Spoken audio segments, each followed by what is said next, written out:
దేవరాపల్లిలో భూబకాసుడు ఆగడాలకు హద్దే లేకుండా పోతుందా?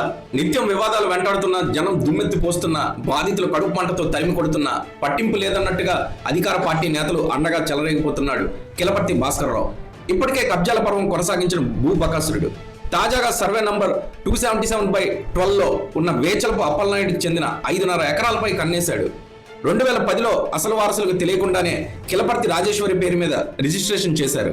దీనితో బాధితులు విషయం తెలుసుకొని లబోదిబోమంటున్నారు. 3 నెలల క్రితం ఇక్కడ భూమి ధరకు రెక్కలు రావడంతో అమ్మకానికి పెట్టాడు కిలపర్తి.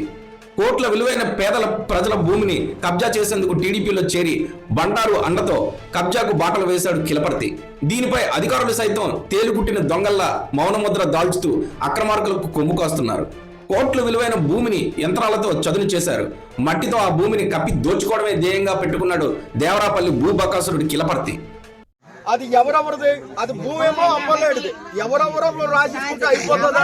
అప్పలనాయుడికి అధికారం లేకుండా, అప్పలనాయుడు యొక్క ఆయన పర్మిషన్ లేకుండా ట్యాంపరింగ్ ఎలా జరిగింది దానిపై కమిషన్ వేయాలి.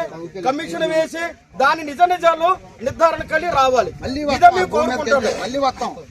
అదే మేము కోరుకుంటున్నాం. మేము ఎవరికి లాండ్ ఆర్డర్ మేము ప్రాబ్లం చెయ్యం. మా హక్కులు మేము కోరుకుంటున్నాం. అప్పలనాయుడిది, వేతలపు అప్పలనాయుడిది అంటే మాది అందరిది. మా అందరికి ఈ యొక్క దేవుడికి ఆవిడికి మాన్యం మా పెద్దలు పెట్టారు. అందరికీ అందరు వట్టాలు ఉంటాయి. మా కుటుంబాలందరికీ అప్పలనాయుడికి పర్మిషన్ లేకుండా ఏ ఒక్కరి పేరెంట్ రాసి ట్యాంపరింగ్ చేసి లాస్ట్ కింద ఎంఆర్ఓలు చేసిన ఆక్రమం ఇబ్బంది నాలుగు తెలిసింది. వాళ్ళు రిజిస్ట్రేషన్ చేయించుకోవడం ఏంటి? ఎవరికి ఆ రిజిస్ట్రేషన్ చేయించుకున్న జాగ్రత్త రాజు అనే వాడికి ఒక సెంటు భూమి కూడా అక్కడ లేదు. అలాంటి వారి పేరు రాసి వాళ్ళు ఇష్టం వచ్చినట్టు రాశారు. ఇలాంటి అక్కడ మన ప్రజాస్వామ్యంలో చాలా జాగ్రత్తగా ట్రాన్స్పరెంట్గా ఉండాలి. మేమేం కోరుకుంటాం అంటే జాగ్రత్త రాజుకి ఏమైనా లిక్విడ్ డాక్యుమెంట్ ఉందా, ఆయనకు అందులో భూమిలోకి ఏమైనా హక్కు ఉందా అది తేల్చండి. అది ఎంఆర్ఓలు తేల్చమని మేము కోరుకుంటాను. ఇప్పుడు ఎంఆర్ఓకి మెమరాండం ఇస్తాం. మళ్ళీ లేకపోతే ఎంఆర్ ఆఫీసులు ధర్నా కూడా చేస్తాం. మేము దాని మీద కమిషన్ ఏమంటున్నాం. ఆ జాగ్రత్త రాజుకి ఆ ఏరియాలో ఒక సెంటు భూమి లేదు. అలాంటి పేరు రాసి ఎలాగ రిజిస్ట్రేషన్ చేసి ఇప్పుడు రిజిస్ట్రేషన్ చేశారు. చేసినట్టు రాసేస్తారా? ట్యాంపరింగ్ అనేది చాలా మోసం. అది చాలా మోసం. ఇదేంటంటే ప్రజాస్వామ్యంలో చాలా జరుగుతుంది. ఇక్కడ చాలా మంది చాలా అంటే చాలా చిన్న రైతులు ఎవరికి అవసరం అండి? కూలి చేస్తే కూలి ఆడుకున్నది, ఆ వ్యవసాయం చేసుకుంటే బతకలేను. ఆది భూమని కాగితం చూపెట్టమంటే కాగితం కాదు, మమ్మల్ని కొట్టాను. కొట్టిస్తే వెంటనే పోలీస్ స్టేషన్ ఇక్కడికి వెళ్ళాను.